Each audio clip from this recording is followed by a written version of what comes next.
Bonjour à toutes et à tous, heureuse de vous retrouver pour ces 2 heures d'infos. Bonjour Gilles Gansman. Bonjour Valérie. Vous allez bien? Très bien. Bonjour Alain Bauer, vous êtes notre invité aujourd'hui. Bonjour à vous. Bonjour Valérie Expert, comment allez-vous? Mais très bien, donc on est à distance avec vous. Ceux qui nous suivent sur Facebook ou YouTube peuvent vous voir. Vous êtes criminologue, vous avez publié de très nombreux ouvrages. Je dirais, sans trop me risquer, que vous êtes certainement le meilleur spécialiste aujourd'hui de tout ce qui concerne la criminalité. Et j'ai le plaisir de vous citer assez souvent dans les débats. On va parler avec vous d'une nouvelle émission, tous les samedis à 14h sur France 2, Au bout de l'enquête, la fin du crime parfait, qui est présenté par Marie Drucker. Marie Drucker qu'on a déjà reçue plusieurs fois. C'est vrai que c'est intéressant de vous avoir ce matin. Alors, avant de vous donner la parole, la question du jour, Gilles. La question du jour, elle va intéresser notre criminologue Alain Bauer, parce qu'on s'est demandé, tout le monde dit que la violence qu'on voit actuellement, ce qu'on appelle les phénomènes de bande, sont dus aux réseaux sociaux. Alors, est-ce que les réseaux sociaux, d'après vous, ils ont une responsabilité, ont un impact sur la violence? On disait la même chose de la télévision dans les années 70 et 80, sur les séries. Il y a eu les jeux vidéo aussi. Il y a eu les jeux vidéo aussi. Est-ce que donc le nouveau palier qui donne cette violence et ce qu'on appelle donc les effets de bande ont un impact sur la violence? Oui, à 63% pour nos auditeurs. Vous pouvez aller sur le compte Twitter de Sud Radio pour voter, et non à 37%. Évidemment, il y a beaucoup de gens qui réagissent, qui disent beaucoup de débats, comme Jean-François qui nous dit la violence existait déjà avant l'arrivée des réseaux sociaux. Ils sont un prétexte pour essayer d'expliquer l'inexplicable et donner une légitimité à ces violences urbaines d'aujourd'hui. Non, nous dit un autre auditeur en disant on nous a déjà fait le coup, j'en parlais, avec les films et les jeux vidéo. Qu'est-ce que vous en pensez, Alain Bauer? Est-ce que les réseaux sociaux ont apporté un nouvel élément de violence? On y fait beaucoup référence, on l'a entendu même ce week-end, entre les bandes qui s'invectivent une première fois sur les réseaux et qui après se retrouvent dans la rue. Alors, 3 choses. D'abord, je suis professeur de criminologie, étant le seul du pays, j'insiste par rapport au statut de criminologue qui reste extrêmement aléatoire, mais ça, c'est ma période d'autosatisfaction personnelle. Vous êtes professeur de criminologie appliquée au Conservatoire national des arts et métiers, consultant en sécurité. Vous avez non, ça s'arrête au début. Ça s'arrête au début. Des arts et métiers. Alors, il faudra revoir votre fiche Wikipédia. C'est pas du journalisme. Ça n'est pas vrai. Personne ne peut revoir sa fiche Wikipédia, comme vous le savez. Et oui, c'est vrai, on ne peut pas corriger. Et je découvre régulièrement des morceaux de ma vie que je ne connaissais pas moi-même. Oui, donc, ça m'arrive aussi. Il faut revenir au journalisme, ne pas croire toujours ce que dit Wikipédia et toujours vérifier. Vous avez raison. On vérifie en direct avec vous. Alors, sur la violence. Sur le fond, d'abord, la violence n'a pas attendu les réseaux sociaux, mais les réseaux sociaux accélèrent la diffusion de la violence. Et dans la violence des bandes, il y a une partie initiatique et une partie mimétique. La partie initiatique, on n'a besoin de rien du tout. Il suffit que le groupe décide que l'initiation passe par la violence à la fois subie et reproduite. Par contre, pour la partie mimétique, celle qui est la reproduction de la violence qu'on voit, l'affirmation de la violence, l'affirmation de l'humiliation de la violence subie par les autres et qui provoque des représailles, les réseaux sociaux font beaucoup pour étendre et accélérer la diffusion. Donc la réponse est pour la violence, non. Pour sa diffusion, oui. D'accord. Alors, on va passer au zapping. Sud Radio, 10h midi, Média, l'instant zapping. L'actu média, Valérie, elle est américaine. Cette nuit, Donald Trump est réapparu.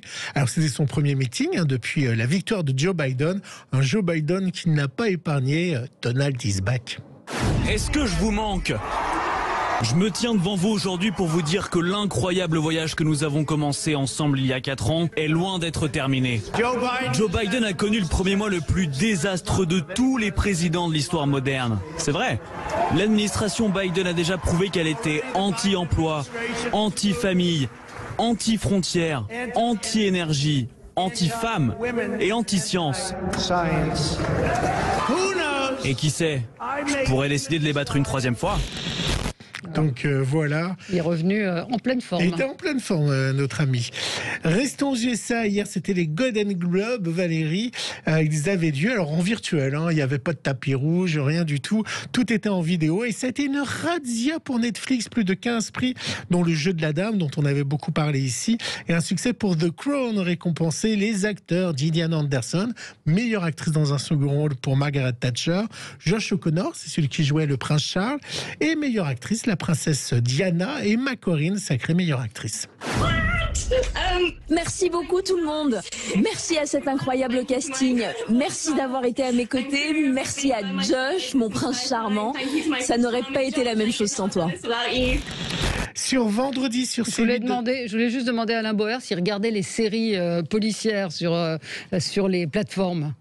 Absolument. Je suis abonné à Netflix, à Amazon Prime, il y a à peu près n'importe quoi qui permet de regarder. Comme je passe une partie de ma vie aux États-Unis en décalé, j'arrive même à meubler ainsi mes problèmes de décalage horaire ou de recalage horaire. Oui, et The Crown est une exceptionnelle série qui allie beaucoup de vérité avec pas mal de fiction. Et Arsène Lupin ?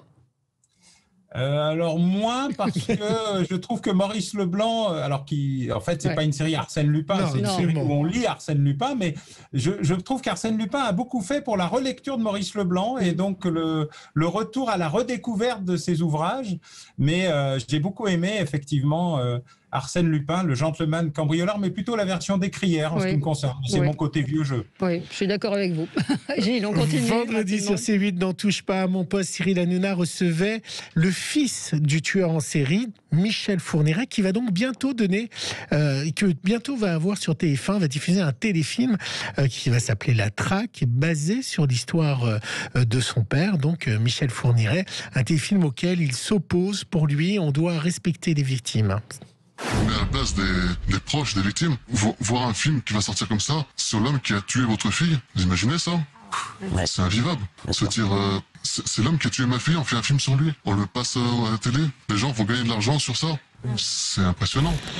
Vous en pensez quoi, Alain Boer ? Je suis toujours extrêmement réservé sur les téléfilms portant sur des faits avec des personnes vivantes. Et surtout quand l'ensemble des procédures judiciaires ne sont pas totalement terminées, qu'il y a toujours des enquêtes en cours, des interrogations en cours. D'ailleurs, dans un des épisodes à venir de la série La Documentaire, présentée par Marie Drucker, où j'interviens comme une sorte de consultant récurrent, on va dire. On a un des sujets où on dit, c'est très étrange sur l'affaire Fourniret, parce que pendant 10 ans, il tue beaucoup, pendant 10 ans, on n'entend plus parler de lui, et ensuite, ça recommence avant qu'il se fasse interpeller en Belgique. Et donc, il y a 10 ans de sa vie qui sont une sorte de mystère où on n'a identifié aucun mort, ce qui ne veut pas dire qu'il n'y en a pas eu.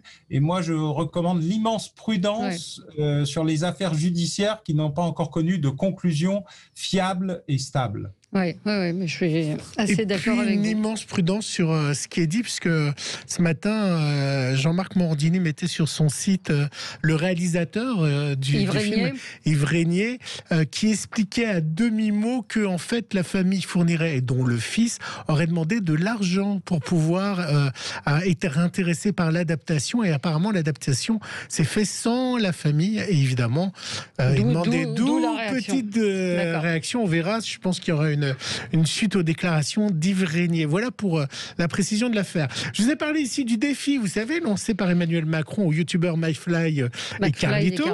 Paris réussi, plus de 10 millions. Ils vont donc aller à l'Élysée, puisque maintenant l'Élysée, vous avez vu, c'est une récompense. Aujourd'hui, c'est plus du tout une bâtisse présidentielle. On vous récompense d'aller à l'Élysée.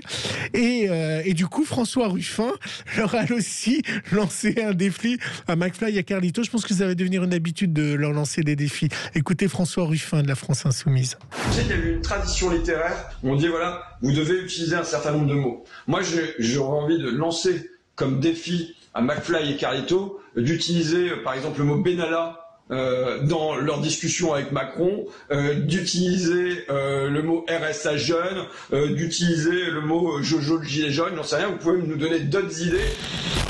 Pris à leur propre jeu, c'était chez Christophe Beaugrand sur LCI. Pour finir vendredi soir, Valérie, je suis sûr que vous étiez devant votre écran. C'était Duo Mystère, le nouveau format de TF1. Alors le principe, deux vedettes chantent sans savoir avec qui. Par exemple, Chantal Obispo a chanté avec quelqu'un dont Pascal Obispo a chanté avec quelqu'un dont il ne savait pas l'identité. Je vous propose d'essayer d'imaginer qui chante. Écoutez.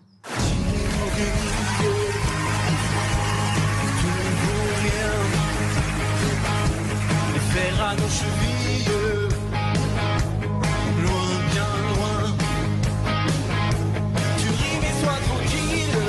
Alors, Valérie? Je sais pas. C'est Jarry qui chante. Ah ouais? C'est incroyable, l'humoriste Jarry. Oui. Bon. Il y a des gens qui savent qui c'est. Oh non mais oh, Valérie. Pardon. Alors ça c'est très. Alors là, je demande à Voici de faire Voilà. de faire un buzz avec ça. Non Valérie, tout le monde connaît Jarry. Je plaisante. Oh, comme Je vous plaisante. y êtes. Je Oh plaisante. là là. Ça a très bien marché d'ailleurs. Chacun, rattrapez-vous. L'invité du jour. Sud Radio 10h midi Média, l'invité du jour. L'invité du jour, c'est Alain Boer. Alain Boer, on vous retrouve. Donc, vous êtes professeur de criminologie au CNAM. Vous avez publié de très nombreux ouvrages. La criminologie pour les nuls, les criminels les plus cons de l'histoire. Ça, c'est un petit régal. Et vous êtes aux côtés de Marie Drucker dans cette nouvelle émission Au bout de l'enquête, la fin du crime parfait. Et alors, vous savez tout sur tout. Vous êtes incollable à chaque fois que Marie Drucker vous pose des questions. Peut-être première question, c'est pourquoi avoir accepté cette émission-là? J'imagine que vous avez été très sollicité pour participer à des émissions. Qu'est-ce qui vous a fait accepter? Alors d'abord parce que je suis un grand fan des émissions de décryptage, celles qui viennent chercher justement la véritable histoire, le documentaire au plus beau sens du terme et pas seulement le téléfilm ou la fiction qui fait croire qu'on vous raconte une vraie histoire mais avec des monuments d'invention et d'inventivité autour.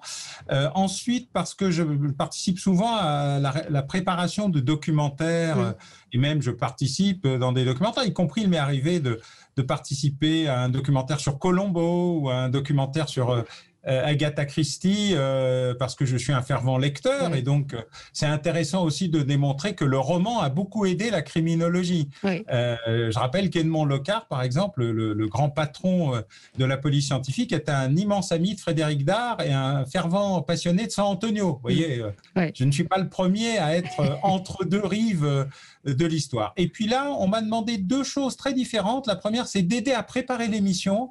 Et j'ai beaucoup apprécié le professionnalisme et du producteur, Fred Frances, des réalisateurs, des rédacteurs, Stéphane Martin notamment, qui disent, avant de dire quelque chose, on vérifie, on va chercher. L'esthétique et la qualité de la production, la parole brute des gens et assez peu de mise en scène, d'emballage. Je trouve qu'on est revenu vraiment au cœur de la vérité, y compris quand on ne la connaît pas à la fin. Et ça, c'est un beau challenge. Et au départ, je m'arrêtais là. Et puis on m'a dit, oui, mais il faudrait peut-être donner un petit éclairage. Ce qui serait sympa, c'est d'intervenir sur un plateau, peut-être deux, pour répondre à des questions très techniques et très précises, ce que personne ne fait jamais, considérant que tout le monde est censé tout savoir, et sur le code pénal, et sur la criminologie, et sur l'enquête. Et donc, ça m'a amusé de pouvoir faire ça sur des questions très précises, très techniques, très pointues, où ça éclaire le téléspectateur pour lui permettre de se faire sa propre opinion plutôt que moi lui donner la mienne. Oui, moi, ce que j'ai trouvé très intéressant, et c'est ce que vous venez de dire dans l'émission, c'est qu'il n'y a pas cette espèce d'emballage de fausses images, prétextes qu'on voit souvent dans les reconstitutions, quand il y a des émissions autour des faits divers avec des histoires d'ombre, de lumière.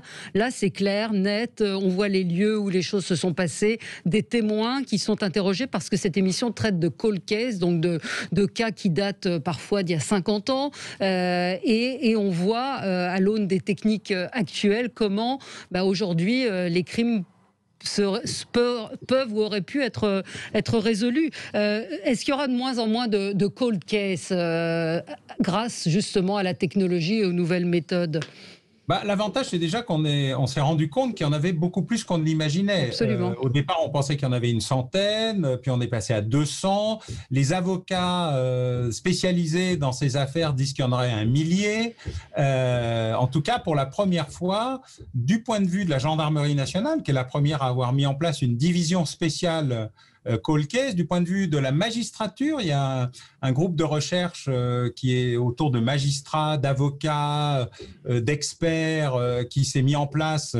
On pousse aujourd'hui à ça. Il faut savoir que tous les ans, il disparaît 50 000 personnes en France. 10 000 sont des disparitions inquiétantes, 1 000 on ne les retrouvera jamais. Et en même temps, il y a 1 millier de corps qui sont enterrés sous X sans que personne ne fasse aucune recherche d'ADN ou aucune enquête. Et donc, on se rend compte à quel point on est assez indifférent à la problématique des disparitions. Alors, il y a des disparitions qui sont juste le hasard de la vie. Il y a des disparitions qui sont volontaires. Il y a des disparitions qui peuvent être des assassinats, des enlèvements, des rapts, des séquestrations. Et en fait, on n'en sait pas grand-chose. Or, dans un pays où on tue peu, en moyenne, il y a quelques centaines d'homicides, 1 millier par an, de plus en plus de tentatives et de coups et blessures volontaires, mais les homicides restent à un niveau contingenté. Si tout d'un coup on double ou on triple le nombre, ça change tout. Et il n'y avait pas beaucoup de travail sur cette question. Donc oui, on s'intéresse au sujet. Du coup, plus on s'intéresse à un sujet, plus il devient sensible. Plus il devient sensible, plus on a des éléments pour y arriver. Et puis la technologie, les techniques, l'expertise, les compétences aujourd'hui existent pour ouvrir des dossiers et de temps en temps arriver à des solutions. Gilles. Moi, je voulais savoir si les femmes tuaient différemment et si elles échappaient plus à la loi que les hommes dans les cold cases. Est-ce que Alors, la parité progresse sur ce terrain comme sur les autres. Les femmes étaient censées plutôt être spécialistes dans l'escroquerie. Et vous savez que les femmes, c'est un peu plus de 50% de la population, environ 15% des mis en cause, 10% des condamnés, 5% des emprisonnés. Hein, je vous fais ça en tas parce que, évidemment, ce n'est pas la même chose suivant le type de crime et délit. Mais vous savez qu'il y a un seul crime où les femmes sont majoritaires. L'infanticide. Non. Le néonaticide. L'assassinat de leurs propres enfants et surtout quand ce sont des tout petits enfants. Donc il y a quand même des spécificités propres au genre, comme on dit. Mais on voit par exemple dans les bandes de filles aujourd'hui, elles sont de plus en plus nombreuses et elles font peur aux bandes de garçons. Donc nous sommes face à une vague paritaire, malheureusement pas dans le bon sens du terme. Oui, sur les cold cases, est-ce que on voit, j'ai regardé tous les épisodes, on voit qu'il y a certains cas qui sont abandonnés. Il y a un moment, on arrête de chercher. Est-ce que la résolution d'un crime, d'une disparition, elle est due aussi à la pugnacité, à la ténacité de l'enquêteur et de la famille? On le voit dans le cas de cette femme qui a disparu et dont la famille va jusqu'à aller à la télévision à l'époque, témoin numéro 1. Donc est-ce qu'il y a une sorte d'injustice quelque part sur l'endroit où on est et les enquêteurs sur lesquels on tombe? Le vrai sujet, c'est l'ampleur. Il y a environ 4 millions de crimes et délits constatés par an. Il y a malheureusement pas 4 millions d'enquêteurs. Et donc, entre les affaires en cours, les affaires nouvelles et l'importance des affaires, plus les capacités, les moyens des enquêteurs, notamment les enquêteurs de police judiciaire ou de gendarmerie judiciaire, évidemment, il faut faire avec le flux. Et donc, si au bout de 8 ou 15 jours, on commence à sentir qu'il ne se passe plus rien, les enquêteurs sont plutôt déterminés, ils laissent rarement tomber.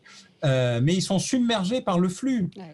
Et après, ils sont redevables d'éléments nouveaux, la lettre de dénonciation, le fait nouveau, la découverte d'un élément, le remords. Bref, et vous avez raison, la pugnacité des familles ou des avocats, parfois des policiers et des gendarmes. Je pense particulièrement à l'affaire Émile Louis, où c'est un gendarme qui jusqu'au bout a essayé désespérément de dire « j'ai un serial killer sous la main, faites quelque chose », ce qui sera un des prochains épisodes. Donc on a plein d'éléments qui montrent qu'effectivement il ne faut jamais laisser tomber et qu'une affaire n'est jamais terminée que quand on a retrouvé à la fois le corps du délit, parce que parfois on ne retrouve pas de corps. Je pense à cette famille disparue depuis 50 ans, 60 ans bientôt, et puis où on n'a pas retrouvé l'auteur. Et donc dans les deux cas, il ne faut jamais laisser tomber. Mais il y a beaucoup de détermination et il faut aussi penser aux avocats. Les avocats font vraiment, je pense à Maître Seban et son équipe, qui sont archi déterminés à la réussite, à la réouverture de dossiers, au maintien des dossiers ouverts et surtout au fait que la prescription ne fonctionne pas, c'est-à-dire d'obliger la magistrature à continuer à faire des actes afin que le jour où on ne soit pas enfermé on ne peut pas vous poursuivre puisqu'il y a prescription. Et vous pourriez faire le crime parfait, en fait. Vous avez toutes les clés. C'est comme les cordonniers, on n'est pas sûr d'être les mieux chaussés. Faut voir, j'ai pas encore testé, mais je vous promets de ne pas vous le dire si je le fais. Voilà, est-ce qu'on va vers la fin du crime parfait? Est-ce que le crime parfait existe? Oui, tous ceux dont on ne sait pas ce qui s'est passé, mais 1000 victimes, c'est peut-être 1000 crimes parfaits. De temps en temps, on découvre, vous savez, sur une des routes aux États-Unis, une des grandes routes 101 ou 105, je ne me rappelle plus, on avait découvert le long de la route une 60aine de cadavres. Et on s'est toujours demandé si c'était un serial killer particulièrement créatif qui tuait indifféremment des hommes, des femmes, des jeunes, des moins jeunes, des gens de toutes origines avec des méthodes différentes, ou si c'était plein d'assassins dont on n'avait pas encore imaginé qu'ils l'étaient. Donc, on a beaucoup d'affaires en cours, mais je pense que résiduellement, on est toujours à un moment ou à un autre attrapé par la patrouille. Oui, et juste une question sur l'émission. Est-ce que vous savez si c'est difficile de convaincre les gens de témoigner? Même 50 ans après, on voit la douleur du frère de cet homme qui a disparu avec sa famille. Est-ce que c'est compliqué de les convaincre de parler? Il y a 1 ou 2 cas où vraiment on a senti que la famille voulait pas, ou que c'était trop tôt. C'était encore trop frais, trop douloureux. Mais dans beaucoup d'autres cas, les familles, les proches considèrent que c'est leur devoir de continuer à dire les choses, à faire entre guillemets vivre l'affaire, avec l'espoir qu'enfin, on découvre, on confirme, on valide des hypothèses ou qu'on permette à la justice d'avancer. Après tout, c'est aussi le rôle d'une émission du service public de répondre à ça. Et pour finir, les réseaux sociaux, est-ce que ça aide plus les crimes? Parce que c'est vrai qu'on peut trouver comment fabriquer des médicaments ou comment fabriquer des poisons. Est-ce que c'est des choses que vous aimeriez qu'on interdise ou pas? Sur les réseaux sociaux, on peut trouver toute forme pour essayer de faire le crime parfait, non? Moi, je suis contre l'interdiction. Moi, je suis pour la liberté d'expression. C'est un principe de base. Il vaut ce qu'il vaut. C'est mon côté voltairien. Je ne suis pas d'accord avec ce que vous dites, mais je suis pour que vous puissiez le dire. Moi, je ne suis pas pour censurer les gens. Je suis pour leur répondre, débattre, aller leur expliquer les points d'accord ou de désaccord. Je suis pour une logique pédagogique et pas pour une logique de censure. Puis interdire sur les réseaux sociaux, c'est compliqué. Merci beaucoup, Alain Bauer, d'avoir été avec nous, professeur de criminologie au CNAM. Et puis, on peut retrouver tous vos ouvrages, le dernier en date. C'est bien le dernier, les criminels les plus cons de l'histoire, hein, c'est ça? Absolument, c'était pour se faire du bien en période de confinement. Absolument, c'est très, il y a vraiment des gens très cons, il n'y a pas d'autre mot, des criminels qui ont pas pris toutes les précautions pour réussir leur coup. Merci, on vous retrouve donc aux côtés de Marie Drucker, au bout de l'enquête, la fin du crime parfait. C'est sur France 2 tous les samedis à 14h, c'est extrêmement bien fait, très précis, très rigoureux et merci à vous d'avoir été avec nous. Merci Alain Bauer, au revoir. Au revoir.